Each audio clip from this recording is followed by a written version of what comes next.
Lamborghini presented Pope Francis with a special white and golden yellow Huracan. Since the humble Pope has no business riding around in a six-figure sports car, the Huracan will be auctioned off to benefit a number of charities. The bespoke Huracan pays tribute to the colors of the Vatican City flag. Under the sheet metal lies a 5.2-liter V10 engine coupled to a 7-speed dual-clutch automatic. This particular model comes with rear-wheel drive, meaning it produces 571 HP and 398 lb-ft of torque. All-wheel drive versions produce a more robust 602 HP and 413 lb-ft of torque. Ad personam, Lamborghini's customization department, created the specialty model. With this service, Lamborghini buyers can personalize their car with an infinite number of combinations of unique colors and materials. RM Sotheby's will auction off the car on May 12, 2018. All proceeds will go toward charities that the Pope has chosen, including 2 organizations that work primarily in Africa to help women and children in need. Some of the money will also go toward the Pope John XXIII community, which helps women who are victims of trafficking and other abuses. Although it's not a real Pope mobile, we know the Huracan will sell for quite a bit of money. A Fiat 500L that once chauffeured Pope Francis around sold for an impressive $82,000. Source: Lamborghini. No, you can't buy them, unfortunately. Nissan is celebrating its collaboration with Lucasfilm for Star Wars: The Last Jedi by introducing no less than 6 modified show vehicles, which are on display at the Los Angeles Auto Show. The cooperation was officially announced in September this year, and now, 2 months later, the Japanese manufacturer is preparing fans of the series for the new movie's theater debut in mid-December with a dramatic display of expressive designs and the famous characters and crafts from the upcoming film. A total of 3 Maxima vehicles and 1 Altima, Rogue, and Rogue Sport models are presented in the City of Angels, all created by artists inside the offices of Lucasfilm. The design team there penned the designs, guiding colors, textures, and graphics, Nissan explains, pairing the vehicles with a craft or character from Star Wars: The Last Jedi. Needless to say, all 6 vehicles will remain only concepts. The sinister Altima you see above is the so-called Special Forces TIE Fighter with custom wheels and full-body wrap with obvious references to the 2-seat fighter. The 3 Maxima sedans below are dedicated to Kylo Ren, his TIE silencer, one of the few crafts to appear in the new movie, and Captain Phasma, also a celebration of female strength. The Rogue Sport A-Wing, as its name hints, features 2 thrusters at the rear and top-mounted fins, mimicking the design of the famous strike fighter. The Rogue Sports, also known as the Cash K outside the United States, bigger brother, the Rogue, is receiving massive fixed wings with a pair of illuminating thrusters, as well as quad laser cannons integrated into each wingtip. Sounds familiar? That's because all those details come from Poe Dameron's X-Wing fighter. We're back this year collaborating with Lucasfilm and the artists at Industrial Light and Magic to create these amazing concept vehicles across some of our best-selling models. Jeremy Tucker, Vice President of Marketing Communications and Media at Nissan North America, comments, also promising the 6 studies will be demonstrated across the US in several regional auto shows.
regular version arriving in a few hours. Mercedes hasn't even revealed the regular versions of the hotly anticipated third-generation CLS, but AMG's boss Tobias Mowers is already eager to talk about how the people from AllElectric will spice up the range. Following the standard model's premiere later today at the Los Angeles Auto Show, a hotter 53 model will premiere in January at the North American International Auto Show in Detroit. Mowers finally confirmed those rumors about a new Mercedes-AMG 53 family of performance hybrid models, with the CLS to lead the way. Set to act as successor of the outgoing Model 63 version, the new partially electrified CLS will combine a turbocharged 6-cylinder 3.0-liter engine with an electric motor to enable a combined output of 429 horsepower. No word on torque, though. The man in charge at AMG confirmed the output number in an interview with Autocar this week, specifying the 53 badge will only be used by Mercedes-AMG strictly for models equipped with a hybrid powertrain. He also hinted the second model after the CLS to receive the treatment could be the E-Class, so expect to see something along the lines of a Mercedes-AMG E53 in the not-too-distant future. Interestingly, the British magazine says only the coupe and convertible E-Class models will receive the 53 hybrid treatment. For those in need of more power than the 429 HP provided by the upcoming Mercedes-AMG CLS 53, a sportier four-door AMG GT is in the offing, and that one will use a biturbo 4.0-liter V8. It's set to debut in production guys also in Detroit and should have well over 500 HP, if not close to 600 HP. Further down the line, the AMG GT sedan will probably receive the concept's hybrid powertrain with about 800 HP. Meanwhile, Mercedes will host the world premiere of the next-gen Mercedes CLS in just a few hours.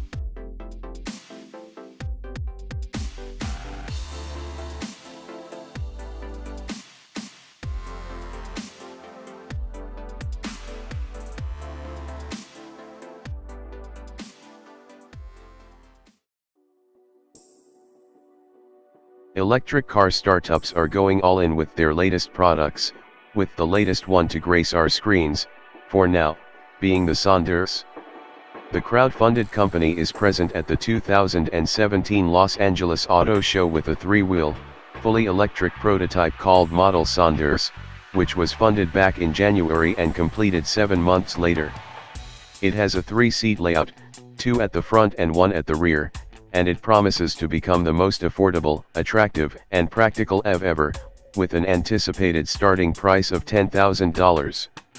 If all that reminds you of Elio and its three-wheeler, you're right, but at least for now, Sondors isn't going through the problems of the former.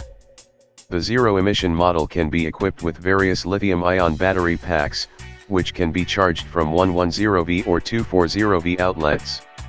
It's estimated that it will be able to travel for up to 75, 150, and 200 miles, 120, 240, 320 kilometers, respectively, between charges, and take from 5 to 8 seconds for the 0 to 60 miles per hour, 96 kilometers per hour, acceleration, depending on the version.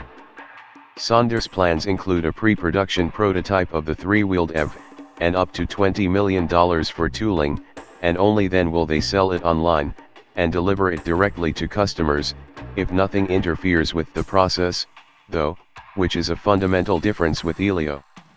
I want electric to be available to everyone. I believe affordable, clean transportation should be the norm, not the exception, commented the company's founder and CEO, Storm Sondors. You shouldn't have to choose between a car you can afford and a car that's electric. We can do better.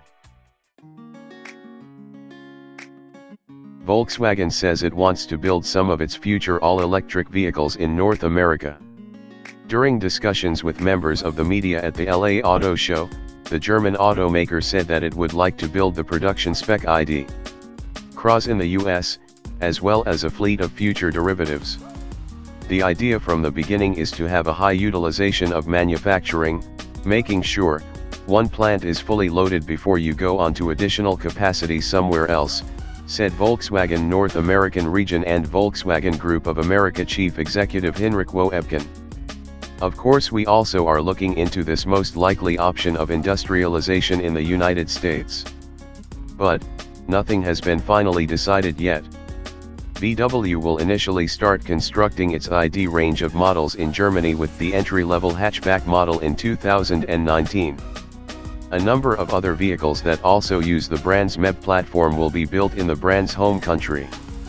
Speaking about the possibility of constructing certain MEB-based models in North America, Executive Vice President and Chief Engineering Officer for the North American region, Matthias Erb, said a decision has yet to be finalized.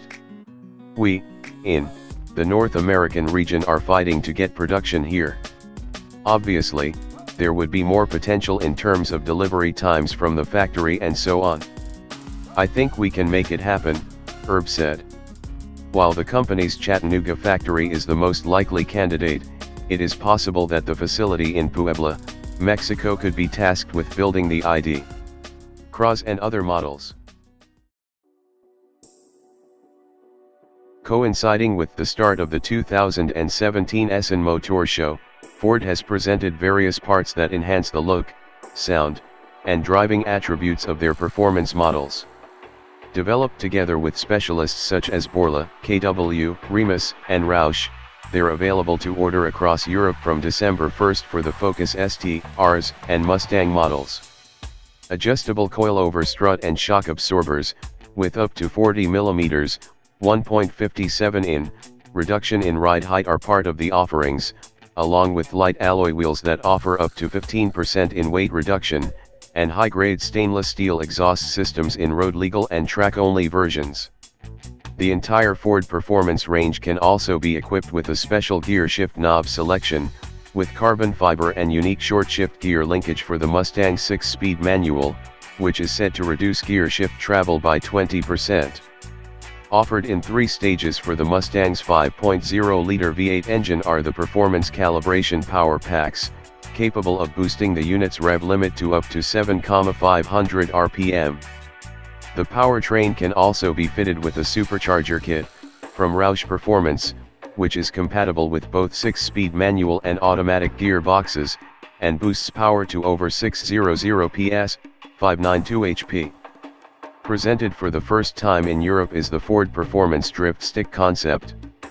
Developed and designed for the Focus Rs, and approved by Ken Block, this is a rally-inspired electronic handbrake, which uses the car's drift mode to deliver clutch-free drift turns, similar to those of a real rally car.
We don't know what they're sprinkling on their Fruit Loops over at Rinspeed, but we want some. In the past, the Swiss outfit has piped out cuckoo concepts, including a self-driving hybrid sports car that comes complete with its own rear-mounted drone, and an autonomous urban sphere made of glass with a virtual reality display.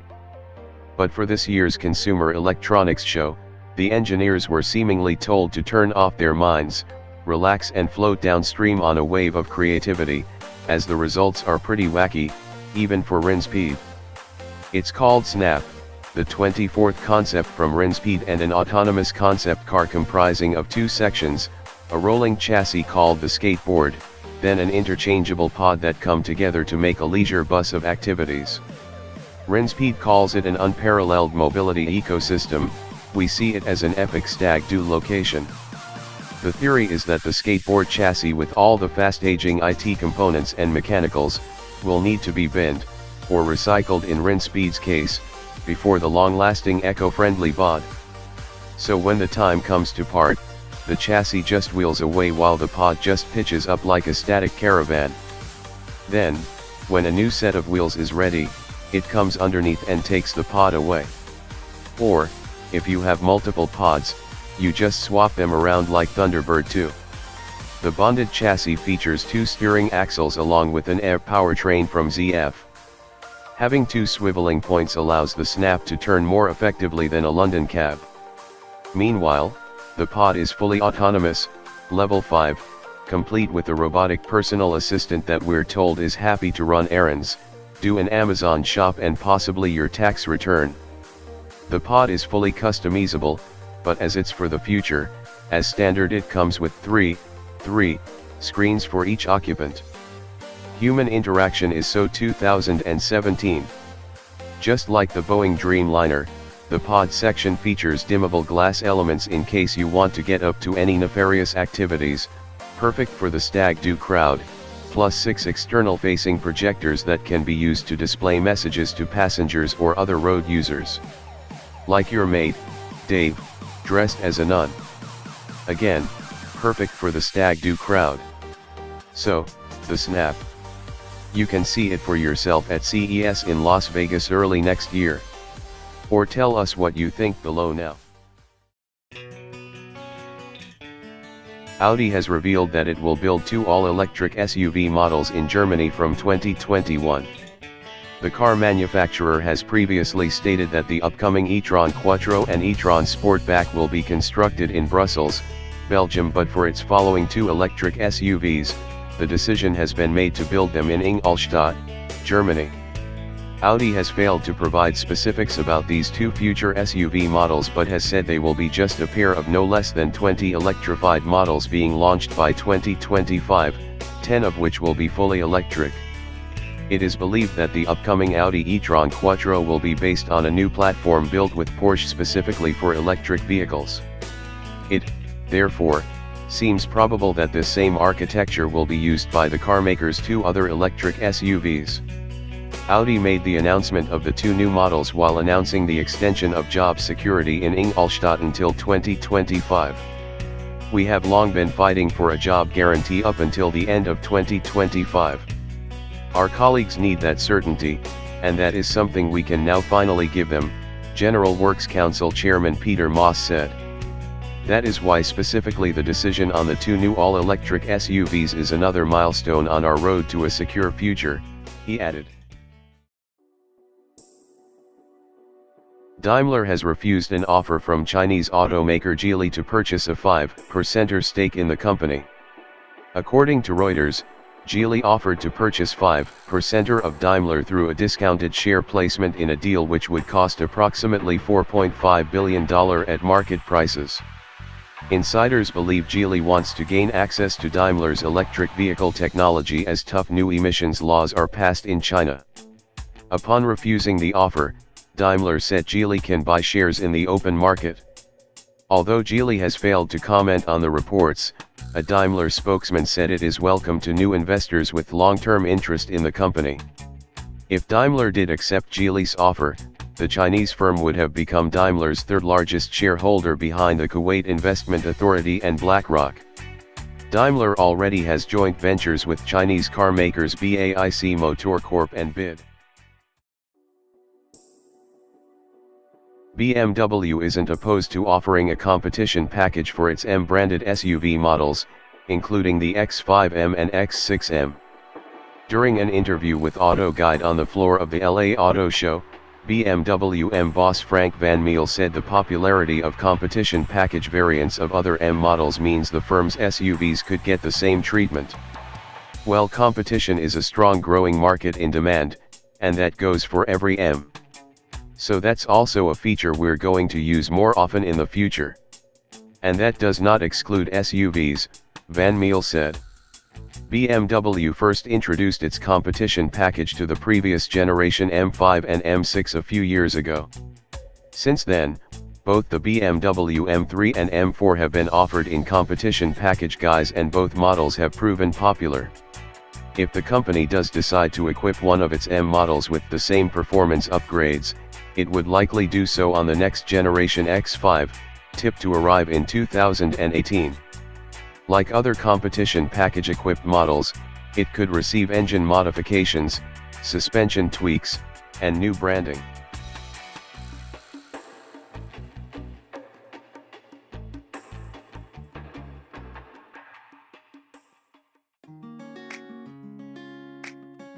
Back in April, Maserati premiered the Ghibli Nerissimo in New York. Fast forward to November's LA Auto Show, and the Italian marque has announced a Nerissimo package for the Levante and Quattroporte as well. Like the Ghibli Nerissimo, the Levante and Quattroporte Nerissimo combine Nero black paint with black chrome accents on the front grille, trunk, side air vents, Trident logo, and the Maserati badges across the exterior. Additionally, the window surrounds, exhaust tips, and vertical grille bars are all bathed in black. Beyond the release of the Nerissimo package in Los Angeles, Maserati has used the show to display the 2018 model year Ghibli and Levante, now sold in Gran Lusso and Gran Sport trims.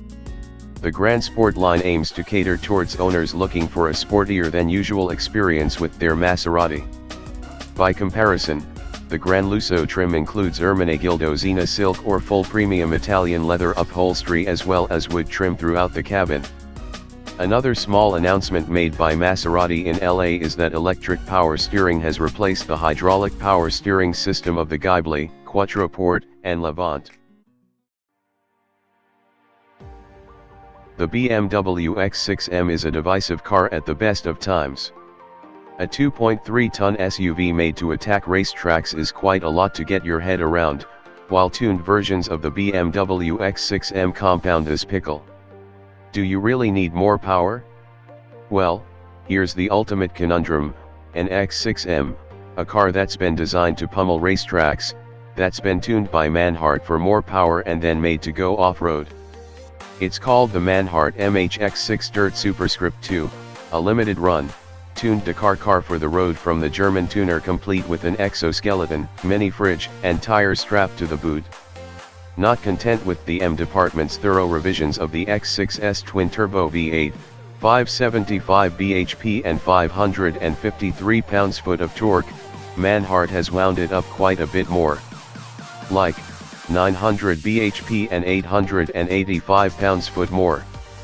This is thanks to new pistons, connecting rods, and upgraded turbochargers, as well as a new carbon air intake, beefier cooling, and a shouty exhaust system. To handle all this extra oomph, the MHX6 Dirt² has a heavy-duty transmission and strengthened rear axle, as well as larger brakes and a limited slip differential. Suspension mods include a new set of KW springs to jack up the ride height, and there's 21-inch wheels wrapped in 305x40 BF Goodrich all-terrain tires. As you can see, there are quite a few additions to this very yellow carbon-clad X6M. Most notably the external roll cage, and not one but two snorkels. Plus a spare wheel strap to the boot, plenty of heavy-duty underbody protection, and a bull bar with a winch attached. For the rare circumstances the MHX6 Dirt² concept might get stuck. It's only a concept for now, but if it does go ahead, only 5 will be made, and you'll need to throw €395,000 Manhart's way. California is one of the largest markets for electric vehicles in the United States, so it comes as little surprise that Ampere Motor decided to use the Los Angeles Auto Show to introduce a prototype of their upcoming Roadster called the One. Described as an ideal vehicle for city commuting or weekend fun, the Roadster is a 3-wheel electric vehicle from a startup that says it consists of highly experienced car designers, engineers, and race drivers. The car is still in the prototype phase, but the company says it's about 80% ready for mass production. Given the situation, it's not surprising that details are extremely limited. However, the company revealed the car rides on a tubular chassis and features a double wishbone suspension as well as carbon Kevlar belt powertrain. Motivation comes from an electric motor that powered by an undisclosed battery. It will reportedly enable the model to have a range of up to 100 miles, 160 kilometers, on a single charge. Ampere says the Roadster will only cost $9,900 and will be launched next year. The company is accepting pre-orders for $200 and says additional information will be released shortly. Lynk & Co.'s global rollout has begun, with the first stop of course being China, where the Geely-owned brand received a record 6,000 orders in just 137 seconds for the 01 crossover. The company organized a 3-day pre-sales event, but the initial allocation was completely sold out in 2 minutes 17 seconds, exceeding all expectations. Prices for the Lynk & Co. 01 in the Chinese market range between 158,800 RMB and 202,800 RMB, $24,055 to $30,720 in current exchange rates. Just like it promised, Lynk's sales model doesn't include the traditional base model form and long options lists. Instead, it offers a simple selection of fully equipped, one-price selections. The new Lynk & Co. 01 is based on the same underpinnings with the Volvo XC40 and has launched in the Chinese market with 2 Volvo-derived turbo petrol engines, a 150 PS 1.5-liter 3-cylinder and a 190 PS 2.0-liter 4-cylinder unit. Other powertrains will be added later on, including a plug-in hybrid option with the 1.5-liter 3-cylinder and a battery electric option. No diesel units are planned. Cheaper front-wheel drive versions come with a 6-speed manual or a 6-speed automatic gearbox, while all-wheel drive models come fitted with a 7-speed dual-clutch automatic. Online and in our stores, we take away the anxiety of ticking options boxes and the pressure of selecting the right specification, said Elaine Visser, Senior Vice President of Lynk & Co.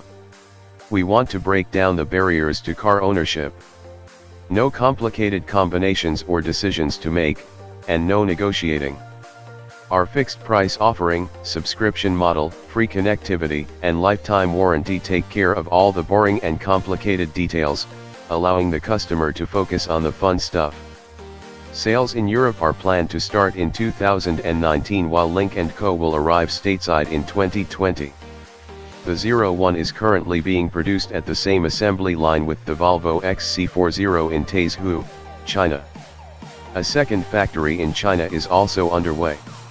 The company is currently considering extending production to Europe and to the US by using Volvo's production plants, including the one in Ghent, Belgium and the one in South Carolina, USA. We have always said our manufacturing footprint will be global, and it will, said Visser to Reuters.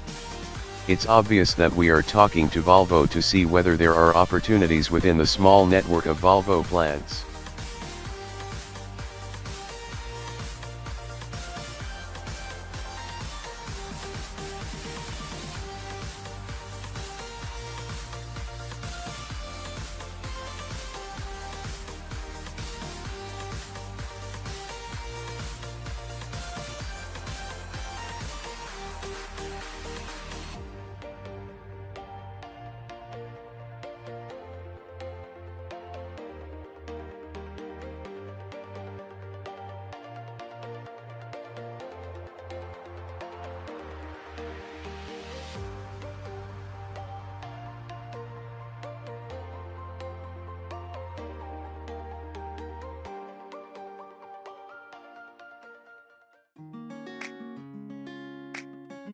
Production of the Hyundai Kona has resumed in South Korea following a 2-day-long workers' strike.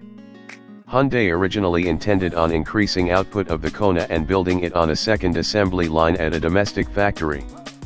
However, workers were concerned that this move could result in job losses due to the automaker's desire to add more automation to the production line and outsourcing work to parts manufacturers. In protesting against the proposed changes, workers at the factory disrupted the production of roughly 1,230 Kona models. For now, Hyundai has halted its plans to increase Kona production and doesn't believe the delay will affect the vehicle's arrival in the US in the first quarter of 2018. Hyundai is currently in talks with the labor union to come to an amicable solution, Auto News reports.